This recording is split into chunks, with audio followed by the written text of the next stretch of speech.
Yeah, we're actually towards the end. I guess we'll probably finish today. This is Seif Chafvav. And again, these are statements that are, again, as I say every week, basically, the Ein Shelaima is not a book written by the Vilna Gaon. Rather, it was a likud. It's an anthology of statements that the Gra made in other Svarim.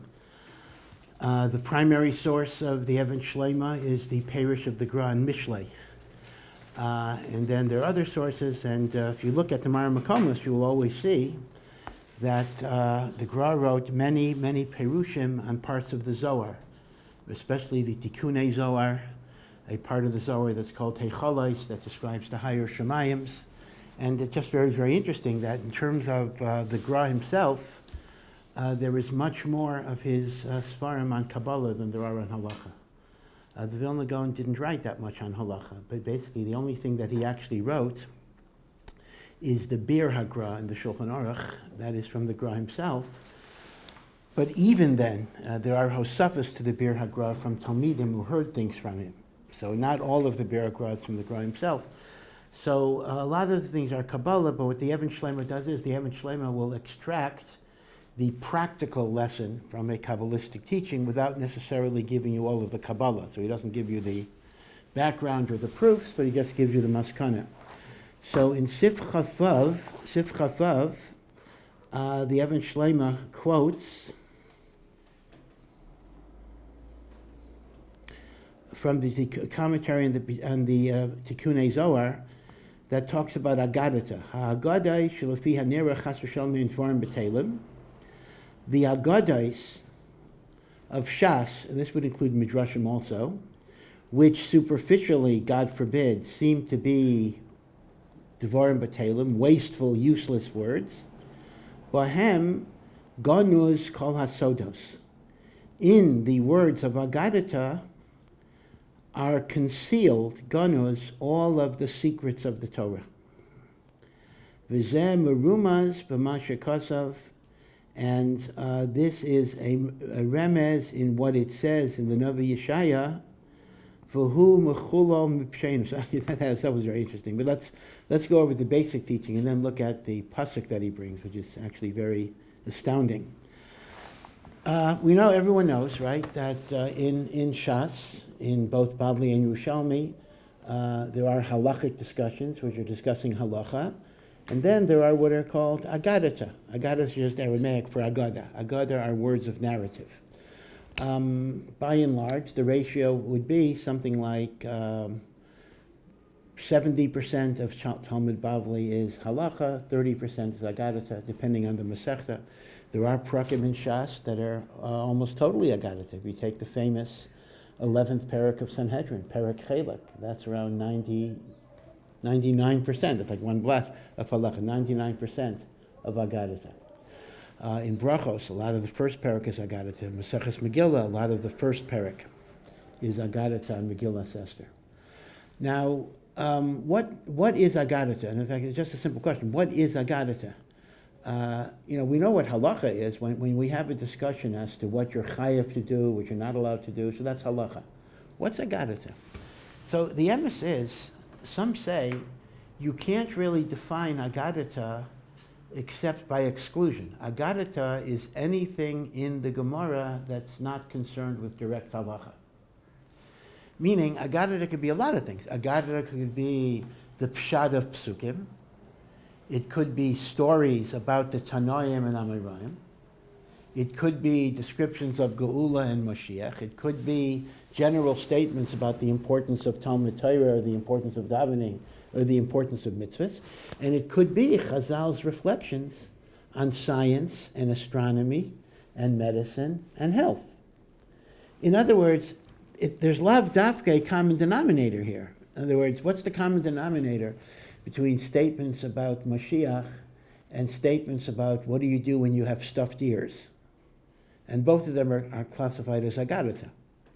So the answer is, there's not necessarily a tzad hashava bichlal, except in the negative sense, that if it's not a direct halachic discussion, we call it Agadetta. So anything that's not halach is called Agadetta. Okay, so some say you can actually not give it a positive definition. You can only give it a negative definition.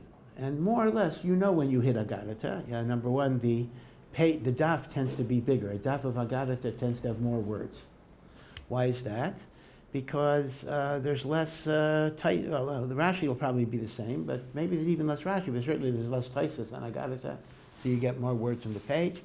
Agadetta also tends to be harder to translate, because for some reason Agadetta is a purer Aramaic, meaning to say in halachic discussions it's like half Aramaic, half Hebrew. Agadetta is like Gamri Aramaic. I'm not sure. I'm not sure myself why that's going to be the case. But for example, Midrashim are that way as well. Midrashim are hard to, unless you know Aramaic very well. Midrashim are hard to just translate. Forget about understanding, because Aramaic, we're not used to pure Aramaic. It's kind of like when an American Maggid Shir, gives a shir in Yiddish, even though it's Yiddish, but it's not so hard to understand because it's American Yiddish is a lot of English and Hebrew mixed in. The European Yiddish is much harder to understand a little bit if you don't know Yiddish well. Okay, now we know that in yeshivos, when they would go through difficult sugyas and they would hit Agadetta, so sometimes the Rebbe would just skip it. The Rebbe would say, okay, the next 3 blot are Agadetta, let's skip it. I don't know what the minhag is in Or Sameach if you do Agadetta or not. And the impression that's given, and this is what the Gra wants to negate, is, we skip Agadetta because Agadetta is easy. I mean, maybe the words are hard, but the Aggadah just stories, it's just maisim. We don't want to spend time on that. You can do that yourself. Agadetta is easy enough that you don't need a shir on Agadetta. Reb Chaim Shmulevitz used to say the opposite. And again, it's based on what the Gra is saying here. It's not that Agadetta is so easy that we don't need to spend time on it. Rather, Agadetta is so deep and Agadetta is so hard that even people who know, halachic sugyas are not really able to penetrate the depth of Agadetta. So we skip it because it's too deep. It's like skipping Kabbalah or whatever it would be, right? That's the inyan of Agadetta. On the other hand, it is true that the chitzonius of Agadetta is more pashut than the chitzonius of halacha, meaning to say, putting aside translation. I'm not talking about translating the words, but assuming that you know Aramaic, so Agadetta will often be a story. So a story I could follow even if I don't know the deep meanings. So as a result, in the 1500s, in the time of Rav Yosef Karo, a little before Rav Yosef Karo, so Rav Yaakov ben Chaviv, Ibn Chaviv, compiled a sefer called Ein Yaakov. And what is Ein Yaakov? Ein Yaakov is extracting from the Talmud Bavli all of the things that are called Agadetta. And then later printers added Meforshim, meaning the original Ein Yaakov was just the Agadettas themselves. Later, people added Rashi's Perish from the Gemara, and then Tosas's Perish, and then the Marsha, who wrote the Chidushei Agadetta, and then over the years other Meforshim, etc. I understand that that's Art Scroll's present project, I believe, that they're putting out. I mean, they already did Shas, so if you did Shas, you did the Agadetta that's in Ein Yaakov, but they want to now expand it, so there's more commentary on the Agadetta, so they're actually putting out an Art Scroll Ein Yaakov, and the like. Now, the Ein Yaakov, the Mechaber wanted to do both Bavli and Yerushalmi, but he never completed the Yerushalmi, meaning to say, if you look, for example, in the first volume of Ein Yaakov, so you'll have Ein Yaakov on Maseches Brachos in the Bavli, and then after that you'll have an Ein Yaakov on Yerushalmi. So the beginning Masechtas, he did Bavli and Yerushalmi. After that, he died. He was not able to complete the Agadetta on the Yerushalmi. But there are other Sfarim that kind of have an Ein Yaakov on Yerushalmi as well. What was the purpose? What was the purpose of separating out Agadetta? So it's interesting that because there were people who were not able to learn complicated Gemaras of halacha, but Agadetta they could learn. So the Ein Yaakov was written for the Pashut Yid, so to speak, so at least he could connect himself to Agadetta. Ad Kedei Kach, that there's a Yiddish expression. Somebody would be described as an Ein Yaakov Yid. An Ein Yaakov Yid was a Yid that was Yarei Shemayim, but he had not gone to yeshiva. He didn't have a strong learning background, so he couldn't really understand a complicated Gemara shir. But he would learn Ein Yaakov every day between Mincha and Ma'ariv. He would go to a shir. A rabbi would give a shir in Ein Yaakov. To this day, there are Ein Yaakov shiurim, although not as many as there were in Europe. In Europe, where every single Beis Knesset had shiurim every single day, so there were shiurim from advanced Gemara to Chayei Adam, which was halacha, like Kitzur Shulchan Aruch type halacha, to Ein Yaakov, and the like. In fact, it's interesting that the Gra, who generally was not involved so much in the outside world, the Gra was kovei himself in his own learning and his talmidim, but the Gra in Vilna was very active in starting, organizing all sorts of shiurim for balabatim, to be sure that even the balabas would have a makom to learn, a place to learn, a shir to learn.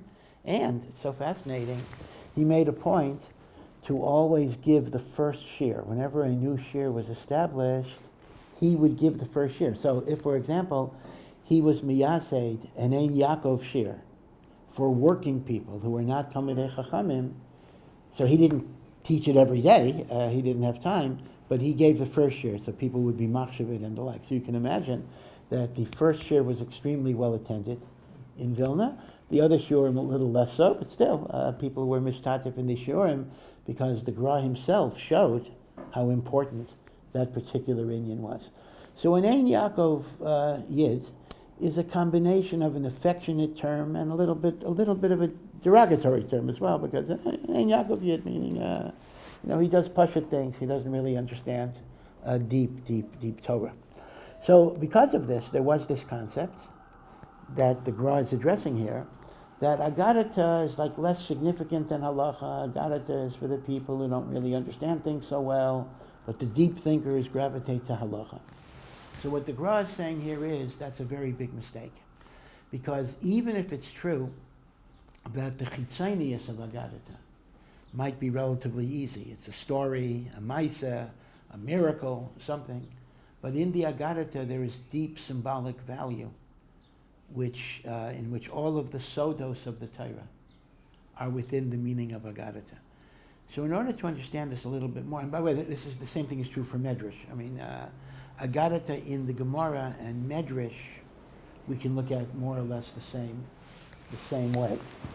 This really goes back to the Rambam. The Rambam in his Hakdama to Perek Chelek, which is the Perek of Agadetta in the Gemara, Kol Yisrael Yesh Lam Chelek L'Olam Haba, the Rambam discusses the role of Midrashim and Agadetta. And the Rambam says that there are three different views that people have of Midrash and Aggadah. One view is that when you deal with Midrashim that seem unrealistic, Vashti had a tail, Moshe was 10 amos high, that means 20 amos high. And even though Moshe was 20 amos high, he could only reach Og Melech HaBashan's ankle, right? And remember that when Moshe killed Og Melech HaBashan, Moshe is 20 amos high, and he reaches Og Melech HaBashan's ankle. So Og Melech HaBashan is Godzilla, whatever it is, 1,000 feet high, and the like. So there is one shita that says any Aggadah that seems, irrational or not possible. So some say it's just not emes. Chazal were either fools, chas v'shalom, or they were liars, or they were misleading people. It's just baba maises. That's school number one.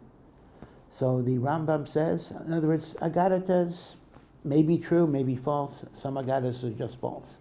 That's shita number one. I'll get back to it. Shita number two is the opposite.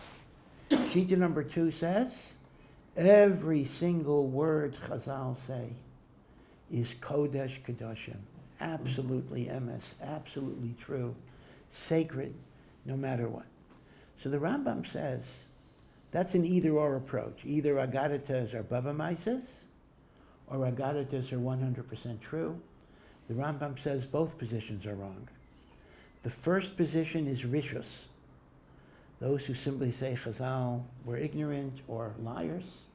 That's rishus, because Avada Chazal are Kodesh Kedoshim. What they say is emes. But the Rambam says, those who say every single word is literally true are foolish people. They're well-meaning people. They're from people. They're Yerei Shemayim people. But they're stupid, he says. They're foolish. Because the truth of the matter is, when you ask the question, right, everyone asks this question, do I have to believe in Midrashim? Do I have to believe that they're true? So the Rambam's answer to that would be, all Midrashim are true, but they're not necessarily true in a literal way. Rather, all Midrashim are conveying very, very deep spiritual ideas. But in conveying those ideas, Chazal used stories, they used parables, they used mishalim, but the story or the parable or the mashal was not meant to be necessarily literally what happened, but it's a symbolic way of expressing a deep idea, because in the way that it gets my interest, or it allows me to focus, or it allows me to visualize. So the Rambam says, the simplistic question, is all Aggadah true or not true, is what we call a binary way of thinking, binary, either or. And that's not emes. All Agadetta is true, but truth is not always going to be literal. Truth can be figurative. Truth can be metaphoric. It's a very important yesod in the Rambam. That way, every single Midrash I learn, every single Chazal I learn, is filled with meaning. It's filled with teaching. It's filled with chachma. But that's not mechayev me automatically to accept something literal. In fact, it's the other way around. Let's take, again, I'm not going to go over specifically, but let's say something like Moshe was 20 amos high. So if I take it literally, I just say, well, Moshe was 40 feet, and amos up to 2 feet. But the Maharal says what it means is that Moshe's ruchnius was so great, it's like the neshama of a giant in a person of regular height, meaning in ruchnius he was 20 amos within a regular height.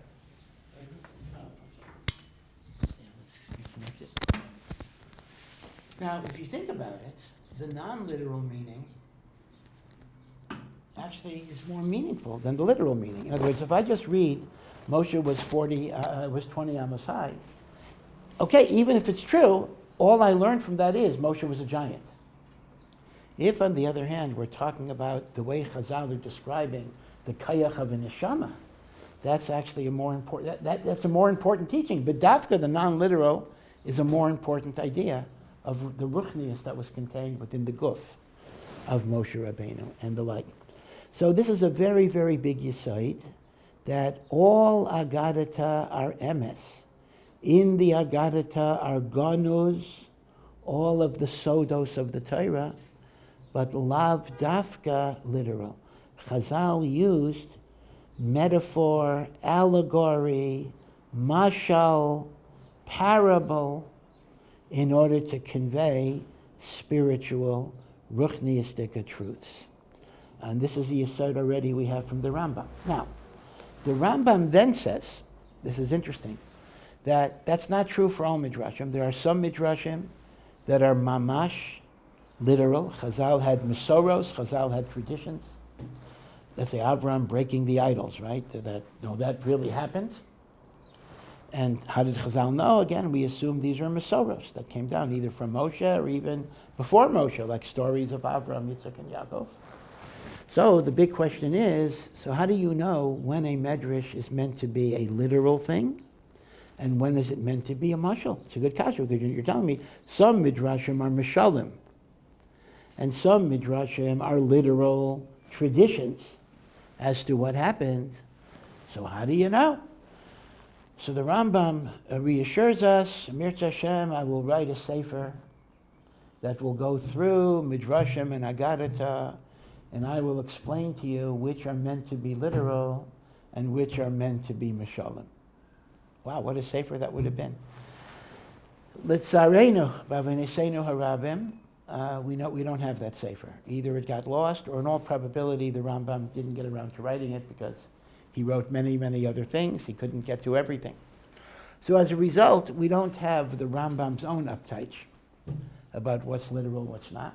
And yet, if you look at the Mahalchim of Meforshim and Agadetta, you will often see the notion of symbolic meanings. The great expositor of the symbolic lashon of Agadetta is the Maharal. Now, the Maharal lived in the 1500s. That's many, many years after the Agadettas were written down.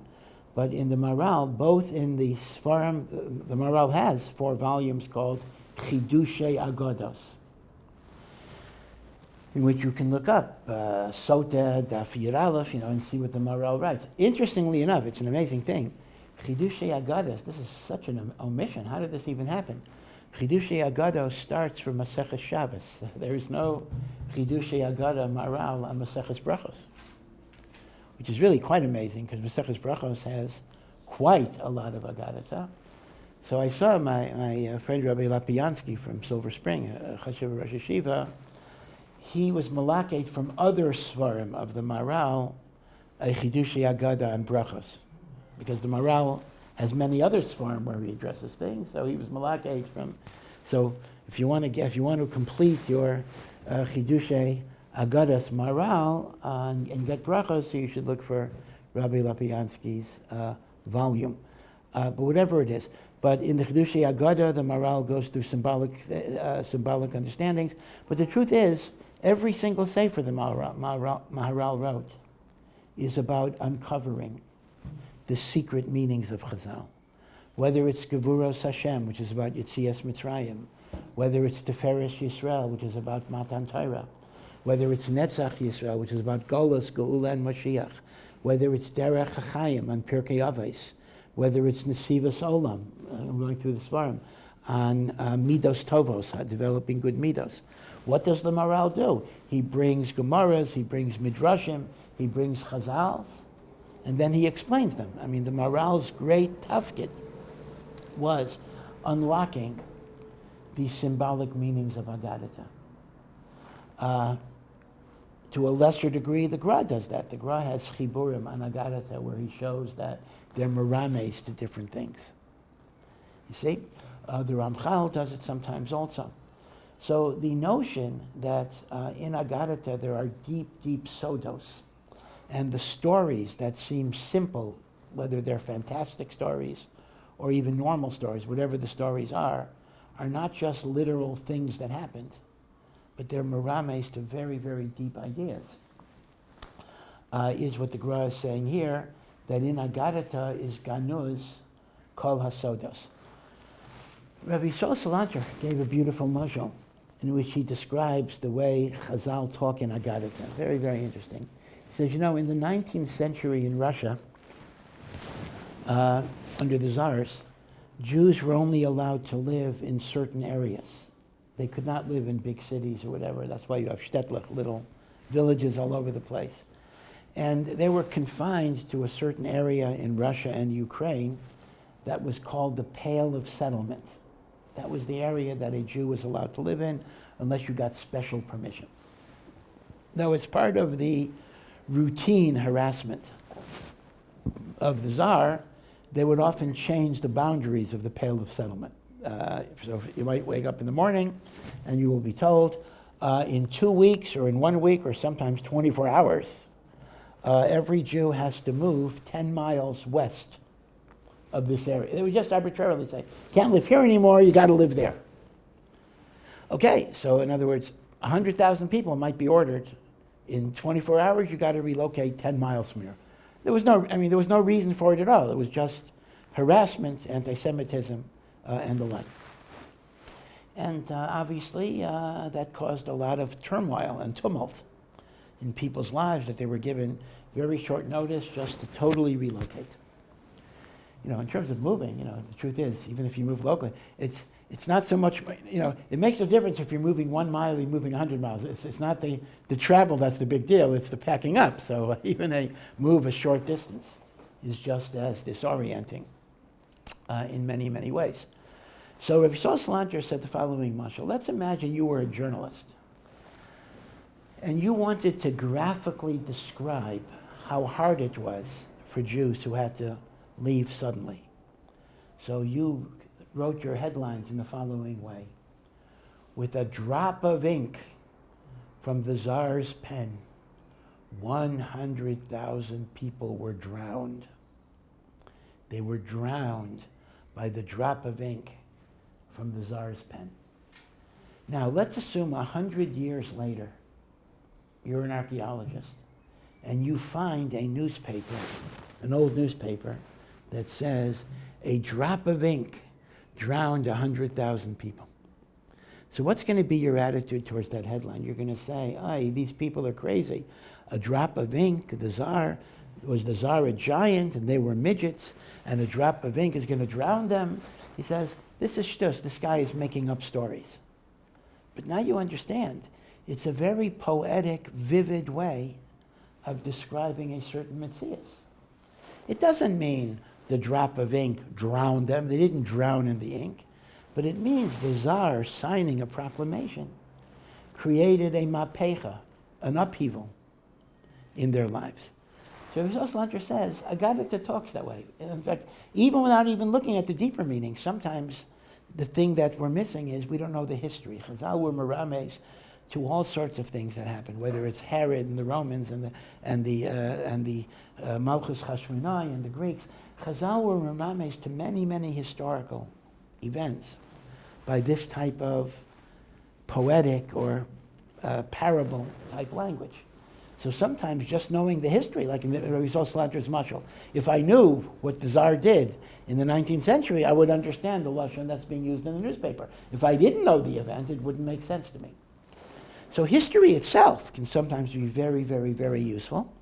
But besides that, there's inyanim of hashkafa, inyanim of midas, inyanim of sod, that are ganos, that are concealed in the Agadetta.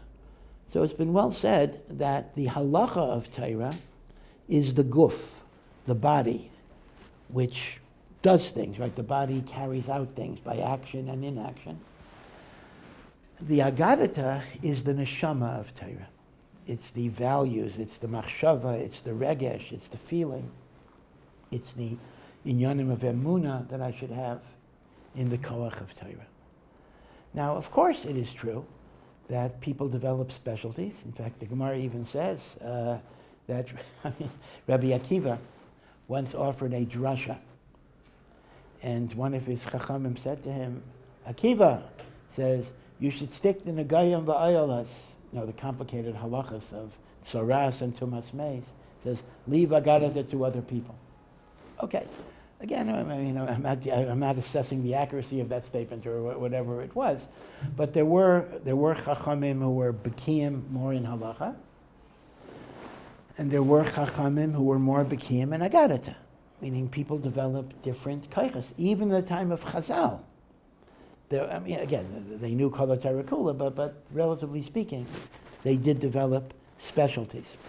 In fact, it's fascinating though. The Gemara says there were two chachamim who came to town. They were traveling, and one darshaned on halacha, and only had a few people come because it was complicated.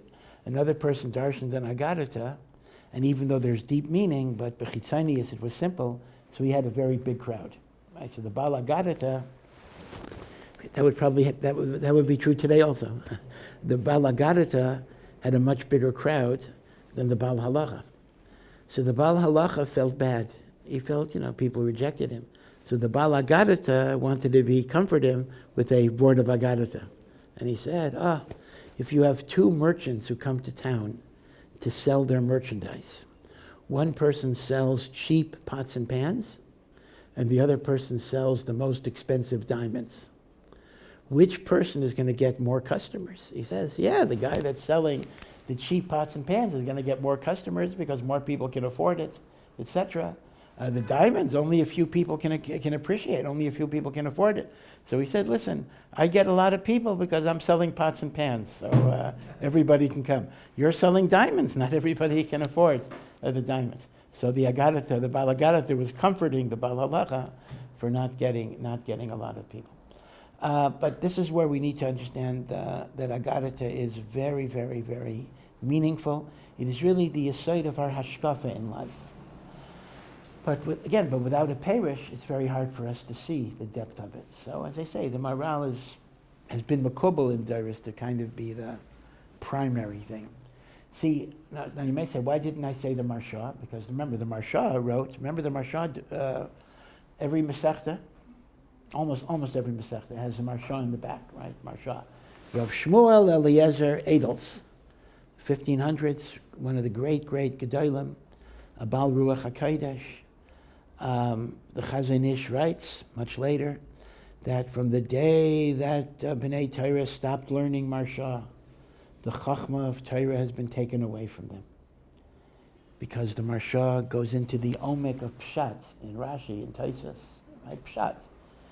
See, the problem was, the Chazon Ish is Merames, I don't want to get into that, it's too much of a digression, that the yeshiva world stopped caring about Pshat that much. We want to go straight to Rav Chaim, we want to go straight to Chakiras, we want to go straight to complicated things without spending time on the Pshat. What's the Kasha of the Gemara? What's the Teretz of the Gemara? The Sefer, like the Marsha, is Isaac primarily in Pshat.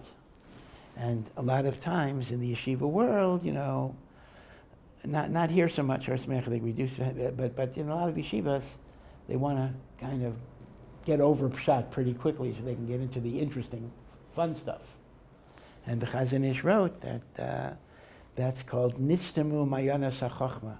The fountains of wisdom get closed. This is Marsha. Again, the Marsha, Marshal, Maharam, they're all printed on the same page. The three Meforshim that are Isaac in those inyanim. But the Marsha is the most complete. Maharam, for some reason, I don't have a handle on the Maharam. Maharam, probably he was following the yeshiva cycle. Maharam is very, very excellent in Pshat. When you don't know what a Tosfos means, Maharam literally holds your hand and goes through the Tosfos line by line by line, much easier than the Marsha. That's Maharam, at the bottom. But the Maharam peters out, meaning to say, for some reason, there's a lot of Maharam on the first few blot of every Masechta. And then it gets shorter and eventually disappears. So I'm not sure exactly what that was. Maybe the Maharam's yeshiva was very slow-paced and they only did like the first few blot, although I doubt that that's the case. Marsha, which is harder, Marsha is a harder sefer. The style is more makitzer, but the Marsha does go through the whole Masechta, mitchila v'yad sof. So again, so there is a difference there. Maharam is an easier sefer, but it's not as complete. It doesn't cover a lot of things. They all lived around the same time. They knew each other. They lived in the same time in Poland. Now, so here's the thing. The Marsha, as you know, divided his parish into two halakim.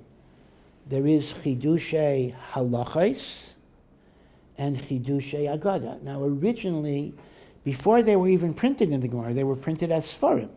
And there were two separate Sfarim. There was Chidushei Halachos of Marsha, Chidushei Aggadah of Marsha.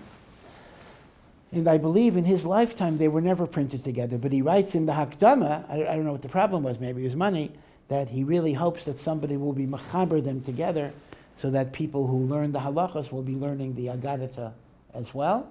And when they started printing Shasin with the Marsha, they were mechaber in one place, the Chidushei Halacha and the Chidushei Aggadah, but they are differentiated by the size of the print. The Chidushei Halacha is a little bigger than the Chidushei Aggadah, right? So if you just open up a Marsha, you'll see, the truth is, even Chidushei Halacha, as you get older, is small, but whatever it is. Chidushei Halacha is one size print, Chidushei Aggadah are smaller. In fact, this is called a yeshiva sha'ai test. Now you want to test your vision, so the question is, can you still read Chidushei Aggadah of the Marsha? That's kind of that's the eye test. You don't want to be Mavatal Torah to go to an optometrist, so they'll give you a Marsha test and tell the optometrist what the results were, and they'll give you glasses based on that. That's what they used to say was how a Ben Torah should get his eye examination. Now, the thing about the Marsha's Agadetta, though, is it's a little different than the Maharal.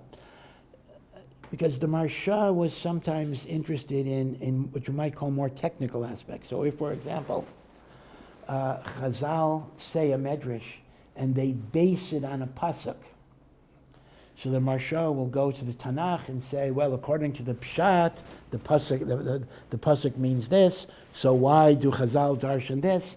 So he'll kind of explain how you get the drasha from the pasuk. But he doesn't always go over the symbolic meaning of the Aggadah. A lot of times he does, but not always. Maharal, on the other hand, was v'dafka interested in the symbolic meaning of the Aggadah, right? So both Sfarim are very, very important. In a typical Ein Yaakov, as I say, the Marsha is printed in the Ein Yaakov. The Maharal is not. The Maharal is not printed in the Ein Yaakov. You have to get it as separate Sfarim and the like. Right? So this is the union of the Chashivas of Agadetta. It is brought down in Sfarim that particularly on Shabbos, one should try to be Isaac in Agadetta, whether it's Midrash or Ein Yaakov or even learning the Aggadah from the Gemara itself. That makes no difference because Aggadah is very connected to the Neshama Yisera of Shabbos that is able to have a sense of Devekus B'Hashem, and Aggadah creates a strong Devekus by HaKadosh Baruch Hu. Okay, so the point of Chavav is not to be mezalzel in Aggadah, that even if its external form, it seems to be Baba Mises, God forbid, in the Aggadah is Ganuz Kol Hasodos. In Aggadah are all of the secrets of the Torah. Kabbalah. So Kabbalah is not only in the Zohar, Kabbalah is in the Midrash and in the Aggadah of Shas. Now, the next thing is a little unusual. He then brings a pasuk that this idea is merumaz in a pasuk in Yeshayahu Nun Gimel, V'hu mechulol mipsha'inu. So I have to digress here and talk a little bit about Perek Nun Gimel of Yeshayahu. This is a very, very, very, very famous Perek, and it's very important if you are planning to ever do anti-Christian missionary work. This is the favorite chapter of the Goyim, who try to convince Jews. In fact, the Ramban wrote a parish on this chapter of Tehillim to negate what the Christians say. This is the chapter that is known in English, the suffering servant of God. And Yeshayahu describes, right, the Navi Yeshayahu describes the coming of a Redeemer. And this Redeemer will be despised, and this Redeemer will be hated, and this Redeemer will be abused, but he will suffer. This is the phrase, V'hu mechulal mipsha'enu. He will be desecrated because of our sins, and he will bear our evil, and he will suffer, and the nations will persecute him and mock him, and eventually he will bring redemption to the world. He begins with the words, Hine Yaskil Avdi, my servant shall become wise, and it goes and describes the suffering of this servant of Hashem. So you understand where Christians have gone with this, and they've gone with this for really thousands of years, 2,000 years already, in which they basically say the Navi Yeshayahu is prophesying a Yashka as the ultimate redeemer of the Jewish people and the world. He will suffer abuse, he will suffer and he will bear our sins, right? What does Christianity teach?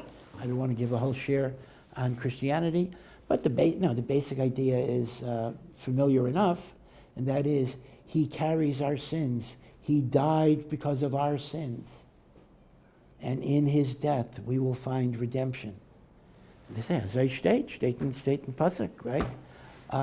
The Ramban himself had a famous debate. It's called the Disputation at Barcelona. What happened was that the Ramban was ordered by the King of Aragon, King James, a Catholic king, to publicly debate with a priest a friar who actually was a Jew who converted, in which this priest made the argument, I can prove to you from the Torah and from the sages, from the Talmud, that they believed in Yashka, and therefore Jews should convert to Christianity because your own sages acknowledge him as Mashiach.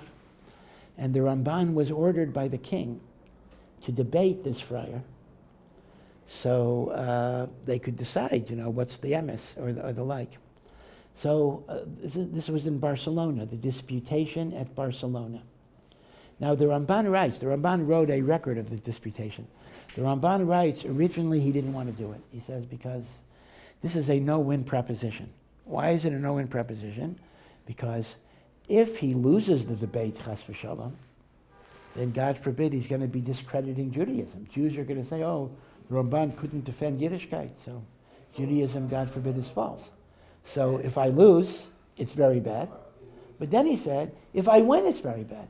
I win, so what I've done is I've shown that Christianity is shtus. So what are they going to do to me? What are they going to do to the Jews? They'll kill the Jews.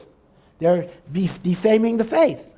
So the Ramban initially said there was no advantage whatsoever in debating here, because if whether I win or I lose, however that's going to be defined, bad things are going to happen. But the king kind of ordered him. The king said, hey, you're debating whether you like it or not. So he debates. And this friar, who's actually a Jew, starts bringing in all of these things from Isaiah and all of these different things. You see, your own prophets, say this and the like. And the Ramban would show that's not what it means. You're distorting it. That's not emes. And I'll go over a specific example in a moment. So it was a 3-day debate. After the first or second day, the priests wanted to pull the plug on this. Things were not going well. Because now the audience were largely Goyim. The audience were Goyim. This was like entertainment. And like the Goyim were siding with the Ramban, like he made more sense. So the priests wanted to kind of just discontinue the show. Let's just call it a day. But the king got real interested. The king said, no, let's go on. Let's hear the whole thing. So it was a 3-day debate. And then they kind of took a vote. It's like a popular vote. That's not a way of deciding things, but that's the way they did it. Like, who is the winner of this debate? So basically, the Olam said, the Geisha Olam said, Ramban won the debate. Of course, the Ramban was not telling the truth. His things are not true, but he was the better debater. And the king even gave the Ramban a prize. He gave him money, and he said, everything you said is not emes, is not true, but you said it in such an excellent way, so I'm going to give you an award for the way you said it, even though it's all l'shitasai, it's all sheker. That's what he said. Anyway, there was an interesting consequence of this, and that is, it's yadua that the Shitas HaRamban is that Yishuv Eretz Yisrael is one of the 613 mitzvahs of the Torah. Remember, big machlekes, Rambam and Ramban, where Rambam, it's really an omission. He does not count living in Eretz Yisrael as a mitzvah. Ramban, in his Minyan HaMitzvahs, actually says there's a mitzvah de'oraisa to live in Eretz Yisrael. Yishuv Eretz Yisrael, like the Ramban, is a mitzvah de'oraisa. And he brings a lot of rayas to this. And he makes the point, even Bisman Hazeh, even when there's no Beis HaMikdash, don't think it's connected to a Beis HaMikdash. There's a mitzvah de'oraisa to live in Eretz Yisrael. So the big kasha is that the Ramban didn't come to Eretz Yisrael till he was either close to 70 or 70. I don't remember the exact age. He died in Eretz Yisrael, to be sure, but most of his life he spent in Spain. Right? He lived in Spain, Catholic Spain. So the question becomes, why didn't the Ramban come to Eretz Yisrael earlier? If the Ramban held there's a mitzvah de'oraisa to come to Eretz Yisrael, why didn't he come until the end of his life? So we don't really know, but one mahalach would be that in those days, traveling to Eretz Yisrael was a matter of pikuach nefesh mamish. People could be attacked. There were pirates. There were wild animals. There were criminals. It wasn't like today. It literally was a matter of life and death. You were putting your life in danger. Number one, to travel to Eretz Yisrael, and number two, even living in Eretz Yisrael. There are so few Jews there at the time. So one answer might be pikuach nefesh. Another answer might be that because the Ramban was the Gadol Hador, and in those days they didn't have email, fax machines, or telephones. So if you were living in Eretz Yisrael, people couldn't really communicate with you that much.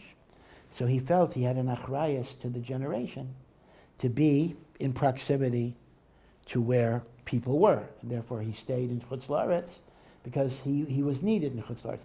Even today, with all of our mass communication, that is still a cheshbon. For example, if you're a Rav of a community and you want to make aliyah, but the community really needs you and they'll fall apart without you, you have to ask a shaila, and you'll sometimes be told, you got to stay in Chutz La'aretz. Now, of course, a person has to be an unaf here. In other words, every Rav might think, oh, they can't, they will not survive without me. Okay, most of the time they will. What is the saying? The saying is, that's a little bit of a coarse saying, but cemeteries are filled with people who are indispensable. I mean, in other words, everybody is absolutely needed, but okay, the world normally goes on, right? So I was a Rav of a shul. There's another fellow who's a very fine Rav, who's the Rav of the shul that I was the Rav of. Okay, so they didn't fall apart. That's what they say. These are the two things a Rav is very afraid of when he leaves. One is the community will fall apart. The other is they'll do great. That's also that's also a problem, right? In some ways. Okay, but mitzad the Ramban, that was emes, and in fact, much later, when the Chafetz Chaim wanted to go to Eretz Yisrael in the 1920s, Rav Chaim Eiser and other Gedalim came to the Chafetz Chaim and says, "You cannot leave us." Right? The Chafetz Chaim was told. He was going to go anyway, but then what happened was, Min HaShamayim, he couldn't go. What happened was his wife broke a leg, so they had to stay for a while till she recuperated. And by the time she recuperated, his health had declined, and he couldn't make the trip. So Min HaShamayim, it didn't work out. Okay, be it as it may. So those are two reasons why maybe the Ramban didn't go. Either pikuach nefesh of the journey, or he was needed as the Gadol Hador to be there.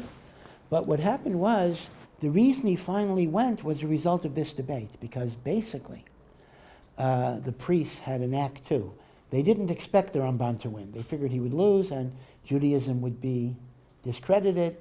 Unfortunately, from their perspective, he won, so they had a new charge. And this is the no-win situation the Ramban predicted, that he is committing the crime of defaming Yashka and the Catholic Church. And for that, there was a death penalty. So they were demanding the Ramban be put to death. I mean, look at the unfairness of this. He was ordered to debate. He did the best job. And now, you defamed Christianity, you're chayav misa for that. They were going to kill him. So because the king liked now even the king couldn't change. The king didn't want to do that. But even the king was like batel to the priests and everything else. So, but the king liked the Ramban. He gave him money. So the king managed to do a plea bargain deal with the Galachim, and the plea bargain was, if the Ramban will leave the country, he'll be allowed to live. So the Ramban left Spain in order to avoid being executed or burnt at the stake. I think they would have burnt him because of this debate. So that's the bad news. He was kicked out of Spain. The good news is, that's when he was machlit to go to Eretz Yisrael. So he went to Eretz Yisrael precisely because he was kicked out of Spain. And if you recall, the very, very famous Igeres HaRamban, the letter of the Ramban, that in many Shidurim, there's the famous letter, and the Ramban himself says, read this letter once a week, was written to his children upon his leaving Spain to go to Eretz Yisrael. Again, I don't remember all the years. I believe he lived in Eretz Yisrael for 5 years altogether. And in the Yigaris Ramban itself, he describes a very, very fascinating thing. He says that there were so few Jews in Eretz Yisrael, there was not a minyan of Jews in Yerushalayim. And they had to get a Sefer Torah from Hebron in order to make a minyan and the like. Now, the truth is there was a large Jewish community, interestingly enough, in Akko, because around 50 years before the Ramban left, there were 300 Balei HaTosfos who left France to go, but they settled in Akko. Why Akko? Because, again, Eretz Yisrael at the time was divided. It was during the Crusade, the later Crusades. It was divided between Christian and Muslim. And, I mean, neither of them were good, but there were times that Christians were better than Muslims. So Akko was Christian-controlled. Yerushalayim and Hebron was Islamic control. So although the Ramban had a great hishtaikikus to be in Yerushalayim, but he actually joined the 300 Balei HaTosfos in Akko, and the famous drasha, the Ramban has a famous drasha on Rosh Hashanah, that was given to the Balei HaTosfos in Akko. But then he went back to Yerushalayim and he established a Beis Knesset, right? So in the old city, there is a building that's called, it's next to the Chorva, next to the big, it's called Beis Knesset Ramban. Now, the building itself was built later. It's not the original building, but the location is the original location. This was a Beis Knesset the Ramban started in Yerushalayim. And he writes in the letter the famous line that Kol HaMakudesh, the holier a place was, the more desolate and shemama it was. So the kaisel, right? We look at the kaisel today, it says the kaisel was like 6 inches peering up among garbage. I mean, the garbage was so high. You had a little piece of rock above that which is the kaisel. That's what it was. And the Ramban finished his Perush ala Torah in Eretz Yisrael. And he even writes that he did some business with an Arab. There's a machlekes Rashi and Tosfos. What is the silver weight of a shekel or a machzis a shekel? It's nogea pidyon aben, it's nogea machzis a shekel. Machlekes Rashi and Tosfos. Now neither Rashi nor Tosfos were ever, or at least some of the Bali Tosfos were never in Eretz Yisrael, at least when this Tosfos was written. So they're arguing based on different rayas. So the Ramban says he bought a machzis a shekel coin from the Beis HaMikdash. He bought it from an Arab merchant. And he carefully weighed it many times, and he was machriya that Rashi was correct, that Rashi Baruch HaKodesh was correct. This is actually a very interesting Ramban, because people say, oh, you can't use archaeology for halachic matters. For archaeology, it says the Ramban, I mean, it's not complicated archaeology, but the Ramban used archaeology to be machriya in a matter of halacha, how much a machzis shekel actually is. Okay, so be it as it may, in terms of as an addition, so the Ramban wrote a whole record of his debate. This is called Vikuach HaRamban.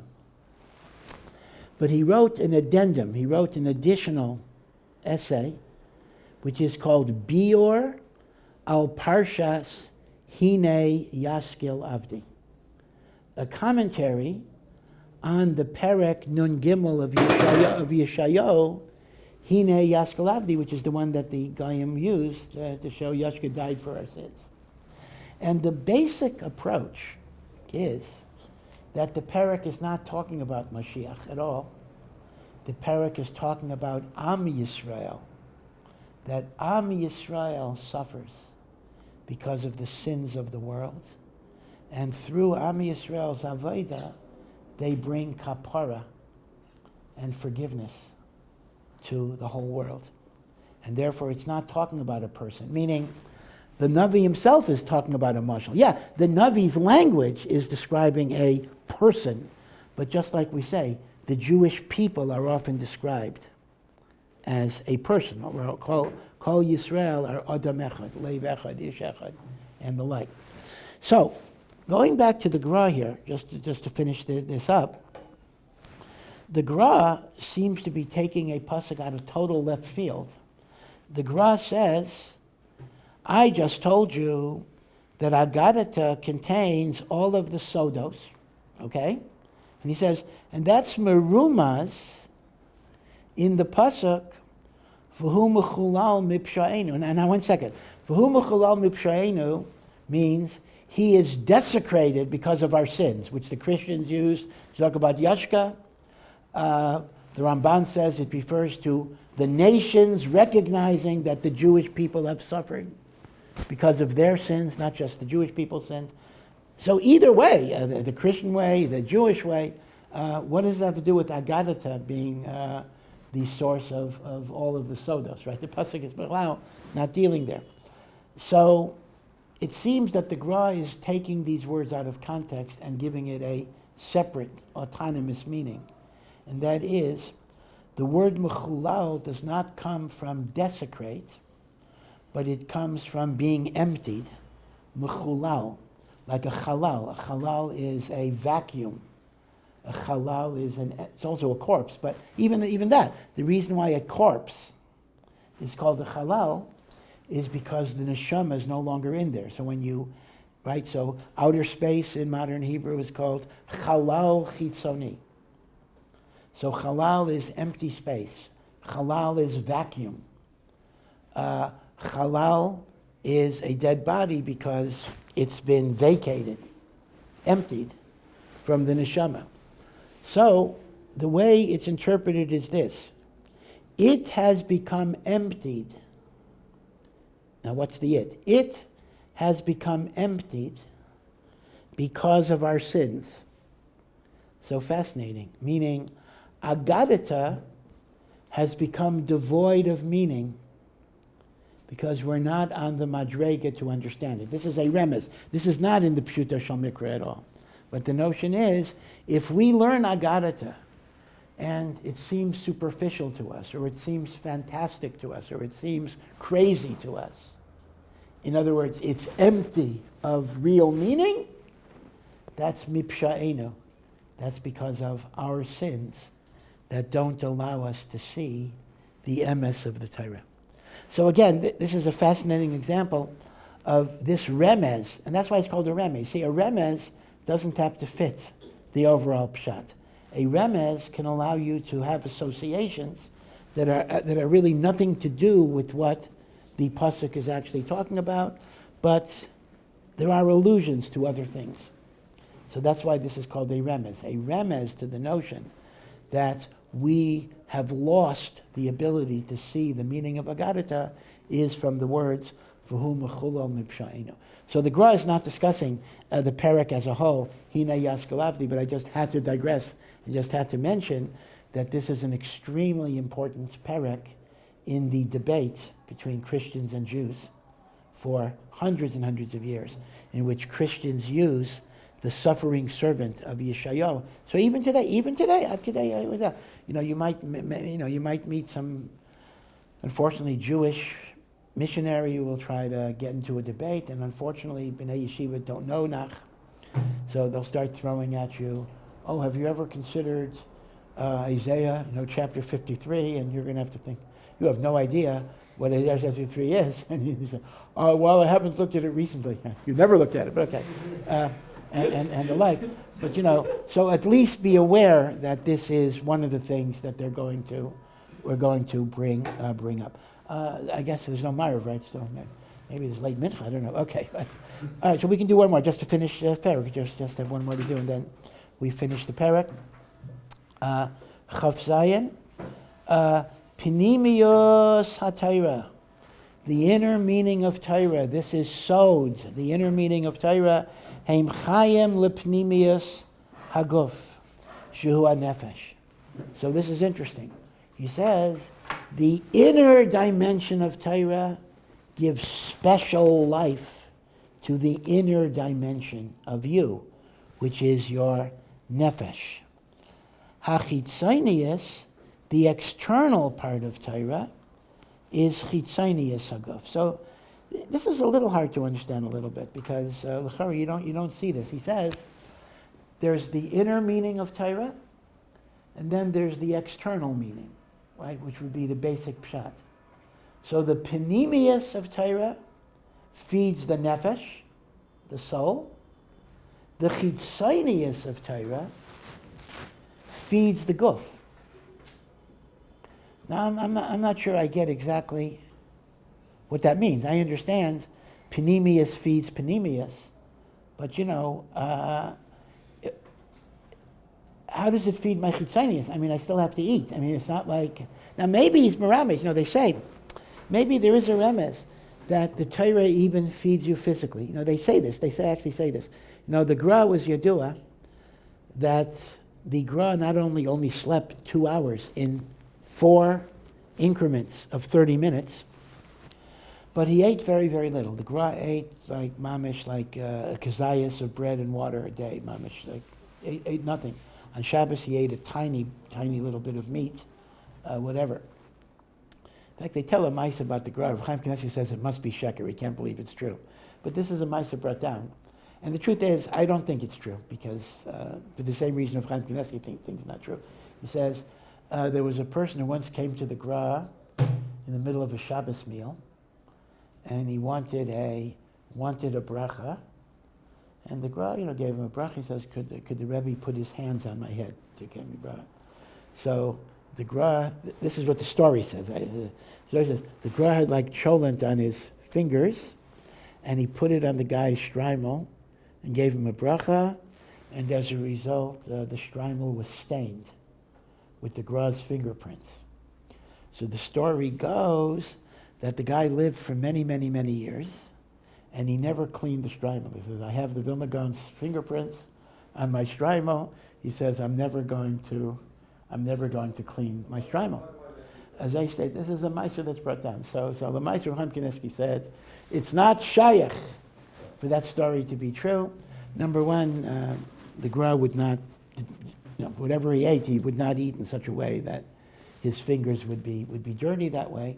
But number two, and this I think is absolutely emes, in Zehiris and Mammon, he wouldn't be mazik some. I mean, he wouldn't be the Gra's going to not think about cleaning his hands. Let's say his hands were dirty. He's going to put his hands on something and make it dirty. He's mazik Mammon chaveirei. I mean, it's brought down that once the Gra accidentally brushed against a branch on Shabbos of a tree. Just accidentally, you brush against a branch. He was mamish misana for days and days because chas v'shalom b'shoigeg he was over on muktzah. So because of this, Rabbi Chaim Knesset said the story is not emes, and I actually believe it because I don't think the Gra would put dirty fingers on somebody's shtreimel. But what they say is that even though the Gra Kemat ate nothing at all, he was actually stocky in appearance, and he had a ruddy complexion. He looked very, very healthy, and he was physically strong. So they say the Torah fed him. So it could very well be in ways that maybe we're not zeichet to. That the chitzonius of Torah gave him mazain, mamish, on the chitzonius of the guf. So even though it actually doesn't make sense on our madrega, because you don't see that, but on some spiritual level, the chitzonius of Torah will give mazain to the chitzonius of the guf. They say that by the Gra himself, that that's why he was healthy and he looked as if he was having a good meal. And the like. Okay. And then, so that's Said. So Said feeds your nefesh. Pshat feeds your guf. So what about the two middle levels? Remez and Said. Well, actually, I mean Remez and Said. 1 second. So I'm not sure what he means by panemius. But okay, I guess this is just another statement, meaning when you're Isaac and Remez v'Said, Ein Yetzirah Yachol Liskaris Bem. So now the Gra is saying, when you're Isaac in Panemius Satira, and Remez v'Said is really the Panemius Satira, that gives you a special protection against the Yetzer Hara. Which again makes sense in a way, because if Panemius Satira feeds your neshama is stronger. If your neshama is stronger, that means the Yetzer Hara has less way of defeating you. So what's interesting is, we look at the Gra as the epitome of Shas Poskim, right? And yet you see how much the Gra was machriv in Yanim of Kabbalah and Sod and Remez and Agadetta. And remember, the Gra said in Perek Yud Aleph, I've mentioned it more than once and we learned it, that the Geula will come in the zechus of the limud of Pnimiyas HaTorah. That's what the Gra says. That will bring Mashiach. Okay, so we finished, Baruch Hashem, we finished Perek Ches. Wish everybody a Chag Kosher Sameach, and may Pesach be a Zman of Geula Shelaima for Klal Yisrael.